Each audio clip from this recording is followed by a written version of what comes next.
વરસાદી પાણીનો નિકાલ ન થતા લોકોમાં રોષ જોવા મળ્યો। તંત્ર સામે સ્થાનિક લોકોએ વિરોધ દર્શાવ્યો। લોકોએ રોડ પર આવીને ચક્કાજામ કર્યો।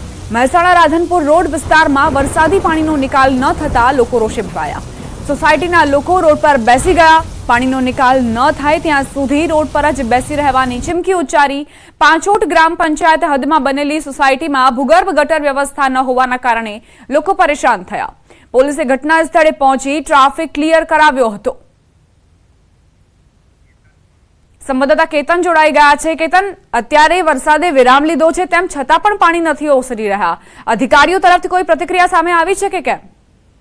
ચોક્કસથી જણાવી દઉં કે મહેસાણા શહેરના રાધનપુર રોડ પર કે જ્યાં મોટી મોટી સોસાયટી આવેલી છે, નવી સોસાયટી બનેલી છે, પરંતુ આ જે સોસાયટીઓ છે ત્યાં આગળ જે જવાના રસ્તા હોય છે ત્યાં રસ્તાઓ ઉપર હજુ પણ વરસાદી પાણી જોવા મળતા જે લોકો હોય છે, સોસાયટીના લોકો હોય છે, તેમાં ભારે રોષ જોવા મળી રહ્યો છે। પાણીનો નિકાલ નહીં થતા તેઓ જ્યાં સુધી આ જે પાણીનો નિકાલ નહીં થાય ત્યાં સુધી તેઓ તેમના દ્વારા જે રોડ બ્લોક કરવામાં આવ્યો હતો, પરંતુ તંત્ર દ્વારા, પોલીસ દ્વારા ત્યાં ઘટના સ્થળે પહોંચી અને હાલમાં જે રોડ હોય છે ક્લિયર કરવામાં આવ્યો છે। પરંતુ ચોક્કસથી વાત કરીએ, વરસાદ બંધ કરે કલાકો થવા છતાં પણ જે વરસાદી પાણી હોય છે તેમની સોસાયટીઓ આગળ જોવા મળતા જે સોસાયટીના રહીશો હોય છે તેમનામાં રોષ જોવા મળે તો તેથી તેમના દ્વારા રોડ હોય છે તે ચક્કાજામ કરવામાં આવ્યો અને ચીમકી ઉચ્ચારી હતી કે જ્યાં સુધી આ જે નિકાલ હોય છે તેનો નિકાલ નહીં આવે ત્યાં સુધી આ રસ્તો બ્લોક કરવામાં આવશે। પરંતુ પોલીસ દ્વારા આ સમગ્ર સમજણ બાદ આ જે રસ્તો હોય છે તેને ખુલ્લો કરવામાં આવે છે અને હાલમાં જે અધિકારીઓની ટીમો હોય છે તે પણ દોડી આવી છે અને આગળની જે પાણીનો કઈ રીતે નિકાલ થાય તેની કાર્યવાહી હાથ ધરવામાં આવી છે।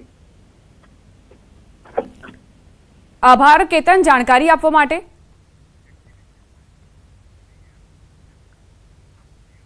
સમાચારોમાં આગળ વધીએ। અમદાવાદ ગાંધીનગરની નામાંકિત હોટેલો બની અનીતિનું ધામ।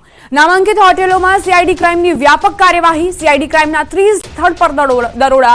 દેહ વેપારનો ખુલાસો થયો છે। ફિલિપાઇન્સ, રશિયન અને નાઇજીરિયન યુવતીઓ તેમજ ટ્રાન્સજેન્ડર પણ મળી આવ્યા। 12 થી વધુ ગુના દાખલ થઈ શકે છે। મહાનગરોમાં સ્પાની આડમાં દેહ વ્યાપાર ચાલતો હોવાનો પર્દાફાશ થયો છે। ગાંધીનગર, અમદાવાદમાં સીઆઈડીની ટીમ ત્રાટકી।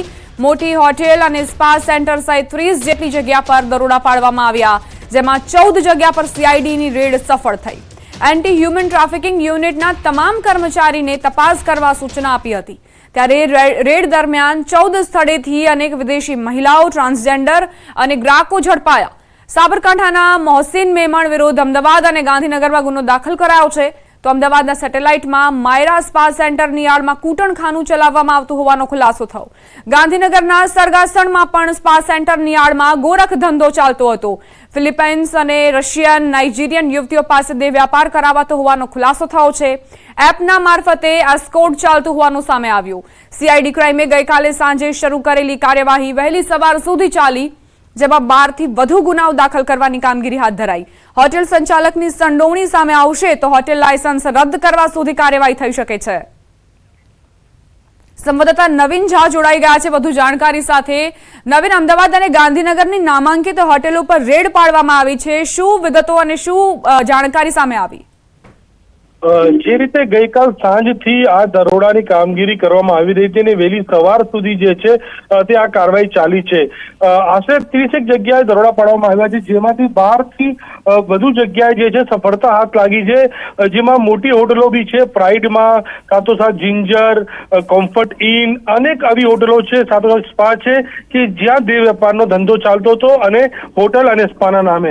સૌથી ચોંકાવનારી વાત એ છે કે દીપા, ફિલિપિન્સ, રશિયન, નાઇજીરિયન ની જે યુવતીઓ હોય છે જે ટુરિસ્ટ વિઝા ઉપર આવતી હોય છે તે લોકોની પણ જે છે તેમને અટકાયત કરવામાં આવી છે, કારણ કે તેમની ધરપકડ ના થઈ શકે। સાથોસાથ ચોંકાવનારી વાત એ છે કે જગ્યાઓ પરથી સીઆઈડી ક્રાઇમને કેટલાક ટ્રાન્સજેન્ડરો પણ મળી આવ્યા છે। દારૂની બોટલો, મહેફિલ, તમામ વસ્તુ મળી આવી છે। એટલે કહી શકાય કે અમદાવાદ અને ગાંધીનગરમાં જે રીતે બેફામ આ પ્રકારે જે પ્રવૃત્તિ ચાલી રહી હતી તેને લઈને સીઆઈડી ક્રાઇમે ગઈકાલે અમદાવાદ અને ગાંધીનગરની અલગ અલગ હોટલોમાં દરોડા પાડીને એક મોટી સફળતા મેળવી છે। જી આભાર નવીન, જાણકારી આપવા માટે। તો મહાનગરોમાં સ્પાની આડમાં ચાલતા કૂટણખાના પર સીઆઈડી ક્રાઇમની ટીમો ત્રાટકી છે। સમાચાર સુરતથી પ્રાપ્ત થઈ રહ્યા છે। યુવતી માટે પોલીસ દેવદૂત બની બેભાન થયેલી યુવતીને પોલીસે બચાવી લીધી। પોલીસે પ્રાથમિક સારવાર આપીને પોલીસને આપવામાં આવેલી ટ્રેનિંગ કામે લાગી। સુરતના સારોલી વિસ્તારમાં આ ઘટના બની હતી। તો કઈ રીતે યુવતીનો જીવ બચાવ્યો તેનો વિડીયો પણ સામે આવ્યો છે। યુવતી બેભાન થઈ ગઈ હતી અને પોલીસે તેને તાત્કાલિક પ્રાથમિક સારવાર આપી। પોલીસ આ યુવતી માટે દેવદૂત બની તેનો જીવ બચી ગયો। જ્યારે પોલીસને એવી જાણ થઈ કે યુવતીની તબિયત બગડી રહી છે, લથડી રહી છે, ત્યારે પ્રાથમિક સારવાર પોલીસના કર્મચારીઓ તરફથી આપવામાં આવી। ટ્રેનિંગ દરમિયાન પોલીસ કર્મચારીઓને એ તમામ વસ્તુઓની ટ્રેનિંગ આપવામાં આવે છે જેથી પ્રાથમિક સારવાર મળી શકે દર્દીને। મહેસાણામાં એક દુર્ઘટના ઘટી જેમાં તંત્રના પાપે જમાઈએ જીવ ગુમાવ્યો। સાસરીમાં પત્નીને તેડવા આવેલા જમાઈ પર મોતની છત ખાબકી। મહેસાણાના કડીના દેવસાણા ગામમાં જર્જરિત બસ સ્ટેશન ધરાશાયી થયું। આ બસ સ્ટેશનની છત યુવક પર ધરાશાયી થઈ હતી। ગાંધીનગરના વાવોલથી પત્નીને તેડવા આવ્યો હતો યુવક। જર્જરિત બસ સ્ટેશનની છત તૂટી પડતા 38 વર્ષીય યુવકનું મોત નીપજ્યું। છત તૂટી પડતા કાટમાળમાં દટાઈ જતા યુવકનું ઘટના સ્થળે જ કમકમાટી ભર્યું મોત નીપજ્યું હતું।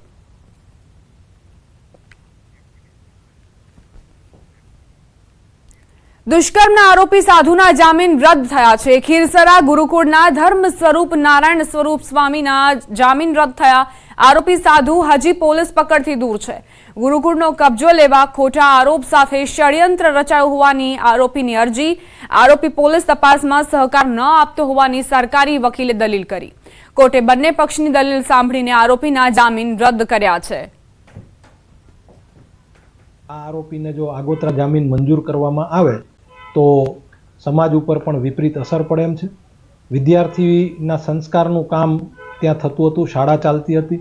આ શાળાના વિદ્યાર્થીઓ પણ કદાચ ભોગ બનનાર ગણી શકાય। આ તમામ મુદ્દાઓને ધ્યાને લઈ અને શેખ સાહેબે આરોપીના આગોતરા જામીન રદ કરેલા। ગુજરાતમાં ચાંદીપુરા વાયરસે ભરડો લીધો છે, જેમાં ખાસ કરી પંચમહાલમાં ચાંદીપુરા વાયરસના કેસોમાં વધારો જોવા મળ્યો હતો, જેને લઈ આરોગ્ય વિભાગ દ્વારા સર્વેલન્સની કામગીરી હાથ ધરવામાં આવી। જિલ્લામાંથી કુલ 15 કેસ મળી આવતા તંત્ર સતર્ક બન્યું છે। હાલ દિલ્હીની national centre for disease control ટીમે પંચમહાલ જિલ્લામાં ધામા નાખ્યા છે અને જે જગ્યા પરથી પોઝિટિવ કેસ સામે આવ્યા હતા તે તપાસ કરવામાં આવી હતી। જોકે હાલ વરસાદના કારણે સેન્ડ ફ્લાય માખીનું અસ્તિત્વ નહિવત સામે આવતા અને ચાંદીપુરા વાયરસનો એક પણ નવો કેસ ન નોંધાતા આરોગ્ય વિભાગે રાહતનો શ્વાસ લીધો છે। પંચમહાલ જિલ્લામાં અત્યાર સુધીમાં કુલ 15 જેટલા કેસો રિપોર્ટ થયા છે। આમાંથી 7 જેટલા કેસો ચાંદીપુરા વાયરસ માટે પોઝિટિવ આવ્યા છે। અત્યાર સુધીમાં શંકાસ્પદ વાયરલ એન્કેફેલાઇટિસ 7 જેટલા મૃત્યુ થયા છે। છેલ્લા 5 દિવસથી એક પણ કેસ રિપોર્ટ થયેલો નથી। હાલમાં ચાંદીપુરા પોઝિટિવ કેસોની તપાસ માટે એનસીડીસી દિલ્હીથી ટીમ આવી છે જે કેસના ઇન્વેસ્ટિગેશન કરી રહી છે। પંચમહાલ જિલ્લામાં 15 જેટલા શંકાસ્પદ ચાંદીપુરાના કેસ મળી આવ્યા હતા, જેને લઈને આરોગ્ય વિભાગ દોડતું થયું હતું। દરમિયાન 15 કેસમાંથી 7 જેટલા બાળકોના મૃત્યુ નિપજ્યા હતા અને 7 જેટલા પોઝિટિવ બાળકો આવ્યા હતા, જે પૈકી પણ 4 જેટલા બાળકોના મૃત્યુ નિપજ્યા હતા। જેથી પુનાથી ઇન્સ્ટિટ્યૂટ ઓફ નેશનલ વાયરોલોજીની ટીમ આવી હતી અને તેના દ્વારા અહીંયા સર્વે કરવામાં આવ્યું હતું। ત્યારબાદ હાલ પંચમહાલ જિલ્લામાં દિલ્હીથી એનસીડીસીની ટીમ આવી છે। આપણે સીધા દ્રશ્ય બતાવીશ। એનસીડીસીની ટીમના 4 સભ્યો આવે છે અને તેઓ દ્વારા અહીંનું જે ભૌગોલિક પરિસ્થિતિ છે તેનો તાગ મેળવવામાં આવી રહ્યો છે। સાથે સાથે જ અહીંયા જે પંચમહાલ જિલ્લા આરોગ્ય વિભાગ દ્વારા કામગીરી કરવામાં આવી હતી તેના બાદ હાલ જે સેમ્પલો છે સેન્ટ ફ્લાયના તે લેવાની પણ કામગીરી કરવામાં આવી રહી છે। હું આપને આ તરફના પણ દ્રશ્યો બતાવીશ।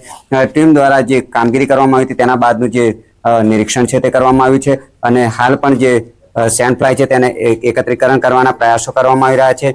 પંચમહાલ જિલ્લાની વાત કરવામાં આવે તો જે 15 બાળકો અસરગ્રસ્ત થયા હતા તે પૈકી હાલ એક પણ બાળક વધુ કેસ નોંધાયો નથી, જેથી આરોગ્ય વિભાગ દ્વારા હાલ તો રાહતનો શ્વાસ લેવામાં આવે છે।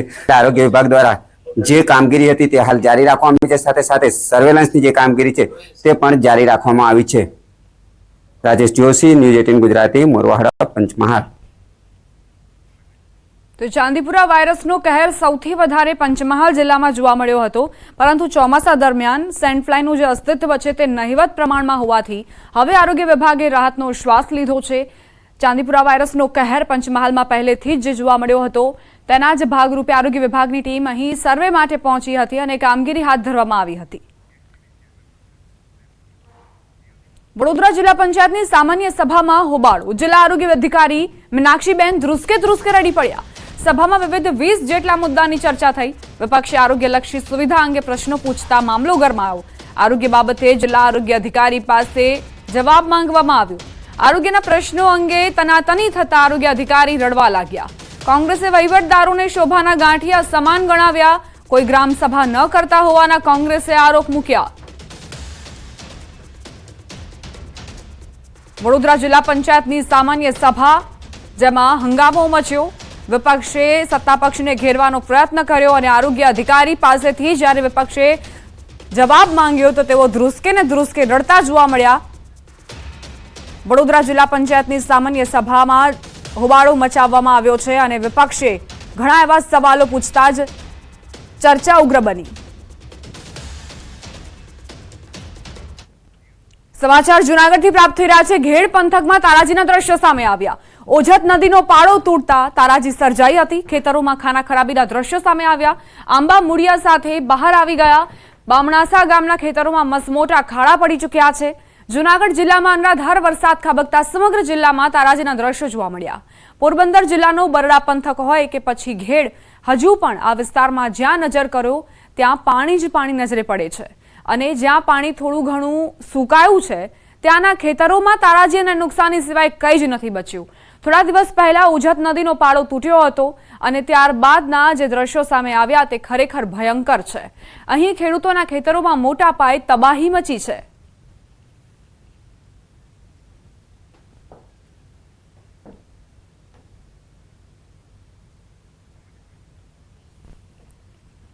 તો બે અલગ અલગ તસવીરો તમને દર્શાવી રહ્યા છીએ.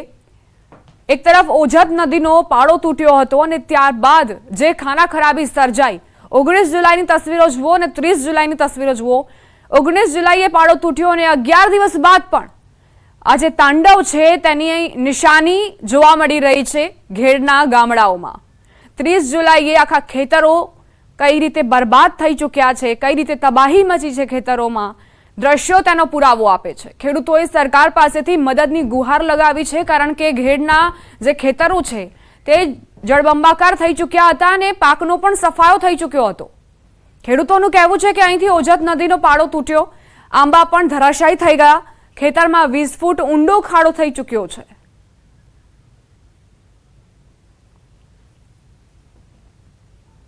ગઈ તારીખ 19/7ના લગભગ 5 વાગ્યાની આસપાસ નદી ઓવરફ્લો થતાં અમારા 2-3 પારાઓ તૂટી ગયા. એમાં એક પારો તો સિંચાઈ વિભાગથી દિવાલ પાકી બનાવેલી હતી, એના પડવાથી અમારો પારો પણ માટીનો ધોવાઈ ગયેલો હતો અને લગભગ સતત 7 દિવસ સુધી આ પાણી અમારા ખેતરોમાં, ઘરોમાં, અમારા ઢોર બાંધ્યા હતા એમાં બધે ફરી વળતા ઘણી બધી અમને નુકસાનીઓ પારાવાર થઈ અને અમે લગભગ 8 દિવસ કે 7 દિવસ સુધી અમારા ગામથી અને અમારા આજુબાજુના લોકોથી પણ અમે સંપર્ક વિહોણા હતા. આ નુકસાનીને કારણે અમારા ખેતરોમાં એટલા બધા ધોવાણા, માટી ગઈ કે લગભગ 1 વીઘે અમને ક્યાંયથી માટી મળે તો નાખીએ તો અમારે લગભગ 50 કે 70 75,000 રૂપિયાની આસપાસનો ખર્ચો કરીએ તો અમારા ખેતરો પાછા વાવ્યા જેવા થાય, નહીંતર વવાય એવી પરિસ્થિતિ નથી. મહત્વનું છે કે 19 જુલાઈએ ઓજત નદીનો પાળો તૂટ્યો હતો. જ્યારે પાળો તૂટ્યો ત્યારે ખેતરો હર્યા ભર્યા હતા, ખેતરો લીલાછમ દેખાઈ રહ્યા હતા. જોકે 11 દિવસ જેટલો સમય વીત્યા બાદ સ્થિતિ કંઈક અલગ છે. ખેતરો સુમસામ બન્યા છે. જેમાં હરિયાળી હતી તે પાક સુકાઈ ગયો છે. ખેતરોમાં ખાડા જ ખાડા દેખાઈ રહ્યા છે. પાળો તૂટતા ખેતરોમાં એવો વિનાશ વેરાયો છે કે આંબા મૂળિયા સાથે બહાર આવી ગયા. ખેતરોમાં મસમોટા ખાડા પડી ચૂક્યા છે. ખેડૂતોનો દાવો છે કે જો હજુ પ્રશાસન આ પાળાનું તાત્કાલિક સમારકામ નહીં કરાવે અને વરસાદ આવે તો અહીં રહેવા જેવી સ્થિતિ પણ નહીં રહે. ખેડૂતોએ ખેતરો તો પહેલાથી છોડી દીધા છે, પરંતુ હવે ઘર પણ છોડવું પડશે. ખેડૂતોની માંગણી છે કે જો ઘેડને ફરી બેઠું, ઊભું અને દોડતું કરવું હોય તો સરકારને ઘેડ માટે ખાસ પેકેજ જાહેર કરવું જ પડશે. જો આવું નહીં થાય તો ખેડૂત વધુ ને વધુ દેવાદાર બનતો જશે. જ્યાં પારો તૂટ્યો છે ત્યાં 15 થી 20 ખેતરો એવા છે કે જે એમાંથી સાવ માટી ધોવાઈ ગઈ છે. કડથી ઉપર ક્યાંક 12 ફૂટ, ક્યાંક 10 ફૂટ, ક્યાંક 15 ફૂટ એવા ખાડા કરી નાખ્યા છે અને જે ખેતરો હતા ત્યાં નદી જેવા વેણ કરી નાખ્યા છે. અને એ સિવાયના જ્યાં પાણી ફરી વળ્યું છે એ પાણીમાં મગફળીનો પાક હતો તે સદંતર સાવ નિષ્ફળ ગયો છે. ગુજરાતના દરિયાકાંઠાના વિસ્તારમાં ખારાશનો પ્રશ્ન વિકટ બન્યો છે. ખાસ કરીને ખેતીમાં ખારાશને કારણે નુકસાનીની પણ શક્યતા રહી છે. ત્યારે અમરેલીના એક ખેડૂતે સમસ્યાને લઈ નવો ઉકેલ શોધી કાઢ્યો. જાફરાબાદ તાલુકાના વડલી ગામના પ્રવીણભાઈ સંઘાતે 1 વીઘા જમીનમાં તળાવ બનાવ્યું. આ તળાવ 30 ફૂટ ઊંડું પણ છે, જેમાં વરસાદી પાણીનો સંગ્રહ થઈ રહ્યો છે. પ્રવીણભાઈએ જણાવ્યું કે મારું ખેતર દરિયાથી જાજુ દૂર નથી, એટલે ખારાશની સમસ્યા વિકટ છે. ત્યારે આ તળાવથી ઘઉં, બાજરી અને મગફળીનો પાક લેવામાં મદદ મળશે. આ છે આખો કોસ્ટલ એરિયા છે અને આ મતલબ ખારપાટ, મતલબ પાણી જ હોય જ નહીં. ખારું થાય તો ખારું પાણી થાય. એટલે મને વિચાર આવ્યો કે આપણે બધી જમીન બગાડવી અને કરતાં 1 વીઘો હું બગાડી અને એક તળાવ બનાવી દઉં. અને તળાવ 30 ફૂટ ઊંડું છે અને 1 વીઘાનું તળાવ છે. રાજકોટ જિલ્લામાં સારો વરસાદ પડતા ધરતીપુત્રોએ પાકની વાવણી કરી લીધી છે. જિલ્લાના ખરા પીપળિયા ગામમાં ખેડૂતોએ ફૂલ છોડ, મકાઈ અને લીલા ઘાસનું વાવેતર કર્યું, પરંતુ ખેડૂતોને ખેતીકામ માટે શ્રમિકો નથી મળી રહ્યા. ખેડૂતો ખેત મજૂરો વગર જાતે ખેતી કરવા મજબૂર બન્યા છે. ખેતરમાં નીંદણ, જંતુનાશક દવાનો છંટકાવ, ખેડાણ સહિતના કામો હોય છે. આ કામ માટે ખેત મજૂરો મળી રહ્યા નથી. ખેડૂતોએ કહ્યું, ડીઝલ, બિયારણ, મજૂરી બધું જ મોંઘું થઈ રહ્યું છે. ખેડૂતો મોંઘવારીને લઈને પણ પરેશાન બન્યા છે. ખેતીમાં તો એમ જોવો ને, અત્યારે બીના ભાવ ચડી ગયા, દવાઓના ભાવ ચડી ગયા. જે આપણે કોરોના આવ્યો હતો, કોરોનામાં જે ભાવ ચડી ગયા છે એ વેપારીએ પાછા ઉતાર્યા જ નથી. ત્યાં ભાવ છે અને ખેતીના આપણે જે દેવા જાય છે પાક તો ત્યાં પૂરા ભાવ આવતા નથી. એટલે અત્યારે તો બહુ મોંઘું થઈ ગયું, મોંઘવારી બહુ થઈ ગઈ. વધતી મોંઘવારીની અસર હવે ખેતી ઉપર પણ જોવા મળી રહી છે. ખેતી હવે મોંઘી બની ગઈ છે. પહેલાં એટલે કે આજથી 3 વર્ષ પહેલાં જે એ પ્રતિ વીઘાએ ખર્ચ એવરેજ જે છે 7 થી 8 હજાર રૂપિયા થતો હતો, અત્યારે 12 થી 14 હજાર રૂપિયા ખર્ચ થઈ રહ્યો હોવાનું પણ ખેડૂતો કહી રહ્યા છે. ખાસ કરીને છેલ્લા થોડા સમયમાં જે રીતના ડીઝલના ભાવ વધ્યા છે, આ ઉપરાંત જંતુનાશક દવા અને બિયારણ સહિતના ભાવ વધ્યા છે, મજૂરીના પણ ભાવ વધ્યા છે, જેને લઈને અત્યારે ખેતી છે તે પણ ક્યાંક ને ક્યાંક મોંઘી પડી રહી છે. તો બીજી તરફ ખેતી છે તે મુશ્કેલ પણ બની રહી છે, કેમ કે હાલ ખેતીનું કામ છે તે ખૂબ જ મહેનતવાળું હોય છે અને એટલા માટે ખેતરના કામ કરવાથી દરેક લોકો જે છે ક્યાંક ને ક્યાંક દૂરી સેવતા હોય છે. ભારત એક આમ તો ખેતી પ્રધાન દેશ કહેવાય છે, પરંતુ ભારત આ ખેતી પ્રધાન દેશમાં જ ખેતી હવે દિન પ્રતિદિન મુશ્કેલ બની જતી હોય તેવા દ્રશ્યો પણ સામે આવી રહ્યા છે. હાર્દિક જોશી, ન્યૂઝ 18 ગુજરાતી, રાજકોટ. સમાચાર સુરતથી. કડોદરા રોડ પર મેટ્રો બ્રિજના કોલમની કામગીરી 18 કલાક બાદ કોલમ ઉતારવાની કામગીરી શરૂ થઈ. કલાકો બાદ મેટ્રો કોર્પોરેશનના અધિકારીઓ અને કર્મચારીઓ દ્વારા કોલમ ઉતારવાની કામગીરી શરૂ કરાઈ. ગઈકાલે મોડી રાત સુધી સર્વે કર્યા બાદ મોટી મશીનરી અને ક્રેનોની મદદથી સ્પાન ઉતારવા માટેની કામગીરી શરૂ કરાઈ અને મોડી સાંજ સુધી સ્પાન ઉતારી દેવામાં આવશે. કોલમ ઉતારવાને લઈને સુરતથી કડોદરા અને કડોદરાથી સુરતને જોડતો મુખ્ય માર્ગ વાહન વ્યવહાર માટે બંધ કરી તમામ વાહન વ્યવહાર ડાયવર્ટ કરવામાં આવ્યો છે. 18 કલાક બાદ કોલમ ઉતારવાની કામગીરી હાથ ધરવામાં આવી છે અને બની શકે કે મોડી સાંજ સુધીમાં સ્પાન ઉતારી લેવામાં આવે. કોલમ ઉતારવાને લઈને સુરતથી કડોદરા અને કડોદરાથી સુરતને જોડતો જે વાહન વ્યવહાર છે તેની પર અસર પહોંચી છે. રસ્તો બંધ કરવામાં આવ્યો છે. કલાકો બાદ મેટ્રો કોર્પોરેશનના અધિકારીઓ અને કર્મચારીઓ દ્વારા કોલમ ઉતારવાની કામગીરી શરૂ કરાઈ છે. ગઈકાલે મોડી રાત સુધી સર્વે કર્યા બાદ મોટી મશીનરી અને ક્રેનોની મદદથી પાન ઉતારવા માટેની કામગીરી શરૂ કરવામાં આવી. મોડી સાંજ સુધી આ કામગીરી પૂર્ણ થઈ જશે તેવી આશા છે.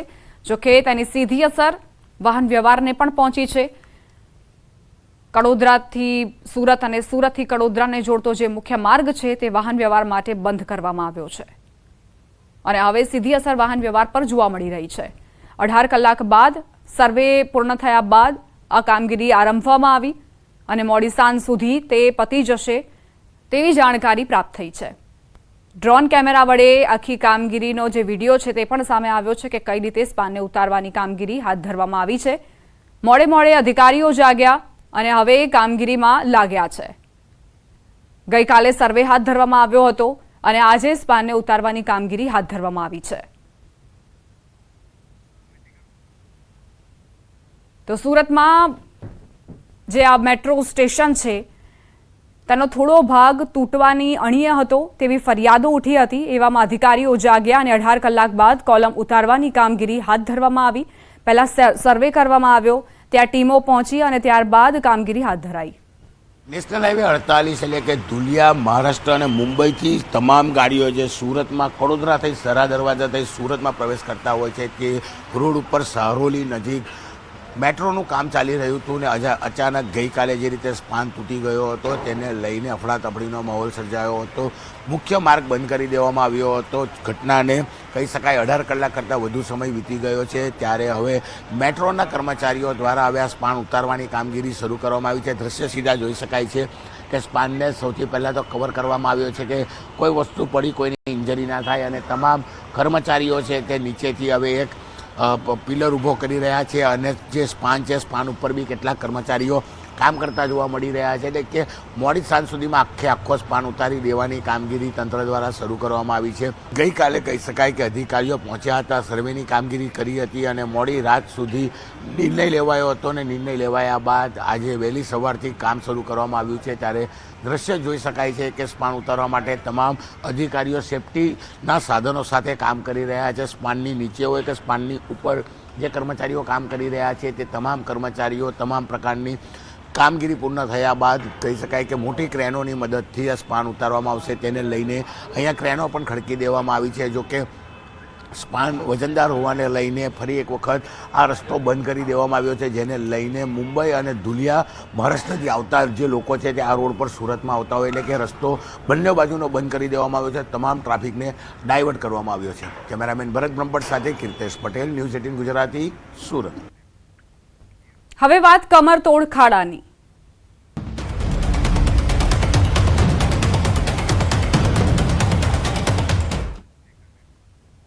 વડોદરા શહેરમાં વરસાદ બાદ અનેક જગ્યાએ ઠેર ઠેર રોડ રસ્તા ધોવાઈ ગયા છે. ભાયલી વિસ્તારમાં તો રોડના 2 કટકા થઈ ગયા છે. તેના કારણે વાહન ચાલકોને ભારે મુશ્કેલી પડી રહી છે. રોડના 2 કટકા થઈ જવાથી લોકોમાં અકસ્માત સર્જાવાનો ભય ફેલાયો. વાહન ચાલકો રોંગ સાઈડમાં વાહન ચલાવવા મજબૂર બન્યા. પાલિકાની બેદરકારીના કારણે મંગળવારે સાંજે પણ અકસ્માતમાં એક વ્યક્તિનું મોત થયું હતું. વાહન ચાલકોએ તંત્ર માત્ર ખિસ્સા ભરતા હોવાનો ગંભીર આરોપ કરી રહ્યા છે. એસીમાં બધા બેઠા રહીએ છીએ, બહાર નીકળીને લાઈવ જોવે તો બધાને ખ્યાલ આવે. અધિકારીનો દોષ એવું છે, રેવલ કાઢતા નથી આવડતું, બાકી બધું સારું છે.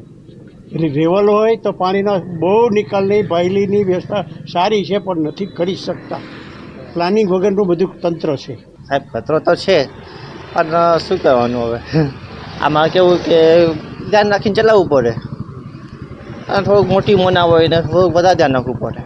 કેમ કે આમાં કેવું કોઈ પડી જાય, લાગી ભાગી જાય કોઈને, એવું અંધારો હોય તો ખ્યાલ હોય, લાઇટ ન હોય તો ખ્યાલ ન પડે ખાડો ક્યાં છે શું છે. એના માટે બધા જ બધી જગ્યાએ રોડો તૂટી ગયા છે. કોર્પોરેશન ખાલી પૈસા ખાય છે, કોઈ જાતની સુવિધા મળતી નહીં. તો ડૉક્ટરની કમાણી ચાલુ છે, ડૉક્ટરને કોર્પોરેશન મળી ગયા છે કે તમે રિપેર ના કરશો તો તમારું દવાખાનું બંધ થઈ જશે.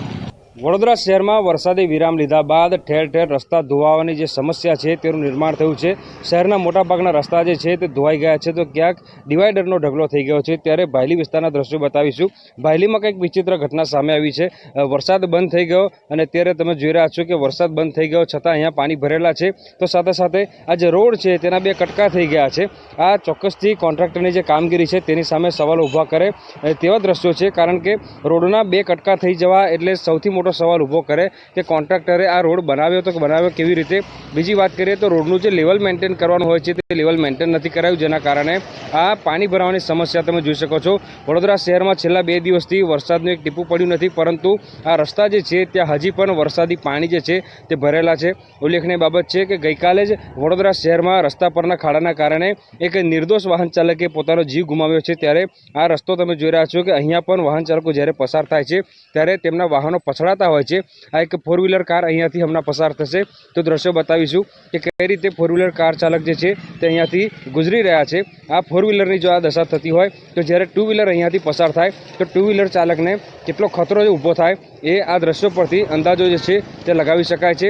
બીજી વાત કરીએ તો અત્યારે પરિસ્થિતિ એવી છે કે લોકો જે છે તે રોંગ સાઈડે પોતાનું વાહન લઈને જઈ રહ્યા છે. તમે દ્રશ્યો જે છે જોઈ શકશો કે કેટલાક 2-વ્હીલર ચાલક જે છે તે રોંગ સાઈડેથી પોતાનું વાહન લઈને જઈ રહ્યા છે. એટલે વાહન ચાલકો માટે એવી દુવિધા છે કે સીધા રસ્તે જાય તો અકસ્માતનો ભય સતાવે અને રોંગ સાઈડે જાય તો પણ અકસ્માતનો ભય સતાવે. ત્યારે વડોદરા મહાનગરપાલિકાના સત્તાધીશો ફક્ત અને ફક્ત પ્રી મોન્સૂન કામગીરીના બણગા ફૂંકી રહ્યા છે અને એસી કેબિનમાં બેસીને સંતોષ માણી રહ્યા છે. હાર્દિક દીક્ષિત, ન્યૂઝ 18 ગુજરાતી, વડોદરા.